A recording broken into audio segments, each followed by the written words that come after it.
With the questions from America. Senator McCaskill, what was your reasoning behind supporting the Iran deal? Oh, that's news today? Yesterday. Yesterday. Good for you. I said last week it was a no-brainer. Yeah. Well, you know, I called the countries that are part of the deal. More importantly, I call the countries that are holding Iran's money. Everybody thinks that we control this money. We don't. Right. It's in South Korea, Japan, China, Westwood. India. Yeah. So I call those countries It's a lot in Westwood. and ask them, hey, are you going to respect unilateral sanctions in the United States if we walk away from this deal? And I got an uneasy feeling that this sanction regime was going to fray if we don't do this deal, which means they could get the $60 billion without cement down their centrifuges. No, now that would be a bad outcome. Right. That would be a bad outcome. Right. And that's why it was a no-brainer. Marc Maron, did sitting down with President Obama in such a casual setting change how you viewed him? Yeah, he's just a guy. It's true. No, it was pretty astounding. I was very nervous to have the. It's weird when the president comes to your house, and right, because you do your podcast from your I have a two-bedroom house with one bathroom. The door in my bathroom doesn't even work, and we do it in the garage. Right. And I had to. I literally had to ask my neighbor. I said, you know, Dennis, would it be okay if we put snipers on the roof? And he's retired, so he was like, yeah, you fucking kidding me? That's terrific. But it was pretty fascinating because I was nervous because, as you know, you talk to some politicians, you want to get past their talking points and have that experience. And very quickly, he put me at ease. You know, he walked into the garage, he looked around. There's a lot of artwork that my fans send of me, and he immediately said, wow, you're pretty narcissistic. So there was a moment where he literally grounded himself in the environment, and it was very connected. And I felt I had a lot of respect for him as a person because I felt like I was able to talk to the person. Yeah. He's a very thoughtful. It was a terrific interview. Thank you very much. Thanks a lot. It was amazing. Donna Edwards, what differentiates you from your opponent in the upcoming Senate race? Wow, such a good question. Yeah, softball. Yeah, softball question. No, actually, there are a lot of things that differentiate us. I mean, first of all, it goes without saying I'm an African-American woman running for the United States Senate when there hasn't been one in 23 years. But who was the last one? Carol Moseley Braun, 23 years ago. Right. One in our 239-year history. And I think I bring a perspective to the Senate that will be different and that will be added to the voices of the women in the Senate. And on some public policy issues, we talked about Social Security. And I have been a very strong proponent of strengthening, expanding Social Security and Medicare, their earned benefits that we pay into. And unfortunately, my opponent has said in a number of occasions that he would consider cutting Social Security and Medicare, and I wouldn't do that. Right, and you know, of course, you know, a lot of that money, of course, is used to put old people in homes. And I know in your book you say that's something that the people who live a long life just they wouldn't even know what that was to put parents in a. It would shame the family. It would shame the family. Yeah. Yeah, you're. I'm sorry, did I not end that with a question there? Your thoughts, Dan. Ask me the question again. Well, I was just gonna. I read it in your book that the people in the blue zones, they do not know this concept that we have in America of old age homes where people go visit their parents once a week, and it's just a different way of looking at things. And why does that contribute to living so long?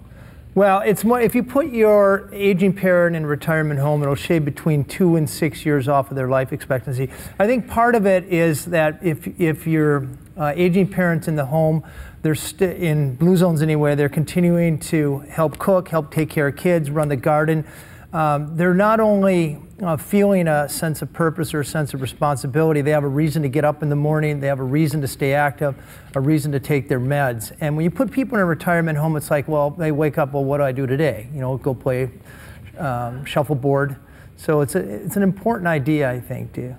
Maybe they wouldn't need meds. Certainly not as much. You know, in none of these. Do they have meds in these places? They all have good public health systems. Costa Rica, for example, they have these Viagra pills that we were talking about. Is that something they need, or do they have good natural erection? And I think he said public health systems, didn't he? That's right. Yes, I said public specifically. I want to make sure I heard that right. Yes. So this is interesting. In Costa Rica, a 50-year-old is about 3 times more likely to reach a healthy age 90 than an American is, and they spend 1/15 the amount we do on health care, but it's almost all on public health. In every little village, they have a Puesto de Salud where what's that, Dan? I'm sorry. It's sort of an ikigai. It's like an ikigai. It's all about ikigai. All right. It's a little clinic where a pregnant mother is taught how to feed their child. Kids get vaccinations, and it makes a big difference in the long run. Speaking of that, will the GOP admit that Obamacare is working, or will they continue to campaign on its demise? Good question. Maybe that's for you, Charles. Well, that's it. There's no numbers in that. No, there are a lot of numbers. Well, there are a lot of numbers. I could give you some. That's a very big topic. I think there have been certainly some gains in terms of the uninsurance rate going down. Having said that, a lot of it is Medicaid, which is less than ideal. A lot of it is what has essentially become high deductible plans the wrong way round. Conservatives want high deductible plans that don't cover quotidian things, everyday things. Oh, quotidian. Yeah, I know that word. Like birth control? Quotidian.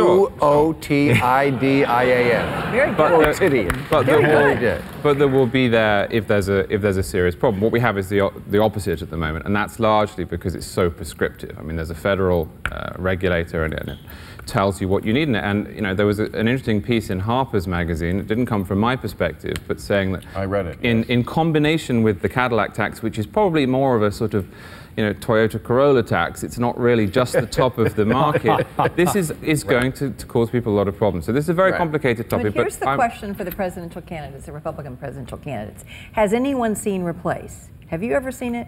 Because I've been hearing about Replace for about 6 years. I got the bloodhounds out. I don't know if you have, Donna. In Washington, I've gone up and down the halls. I've searched in hearing rooms. You can't find Replace. Well, there is no legislation. There is no debate of anything. It's repeal and replace, but when you ask them what Replace is, it is crickets. So I'm actually not sure. I'm not sure that's true for 2 reasons. Firstly, we haven't debated anything. I've not seen the legislation. I've been there the whole time. With respect, Senator, I think you may need better bloodhounds, because this week Marco Rubio put out a plan. This week Scott Walker put out a plan. If you go to where Obama was when he was elected, there was no published plan. At the point at which there was a Democratic Congress and a Democratic president, the party picked up what was essentially Clinton care, but with a few changes, and then it ran with it. You have the Coburn plan, you have a Price plan. There's a lot of plans out there. They haven't coalesced around one. You know why? Because they haven't won the presidency yet. I just know that we have the Republicans in charge of Congress. I know they have voted thousands of times to repeal Obamacare. I have never had an opportunity on any piece of legislation to replace it. Yeah, and that's and fine, they're in charge. So don't tell me that it's there somewhere and we just don't know it. They have not put it forward because it's hard. Sorry. Can I respond to that? I think that the point is asked with when Obama became president. And he didn't pick up the Bush plan. I mean, there was a George W. Bush healthcare plan in 2006 that went nowhere because there was a Democratic Congress. When you have divided government, there is not going to be a big change to the healthcare system. Republicans know that. And if there's a unified government in 2016, which seems unlikely, but if there is, then you're going to see maybe the Rubio plan, maybe the Walker plan, maybe the Coburn plan. One of those will be picked up as it was with Obama. I think it's an unfair criticism. Yeah. All right. Let's hear it for Charles for standing against all of us. Yeah, really, Charles. And having us. There you go. All right. Thank you, panel. Thank you, audience. We'll see you next week.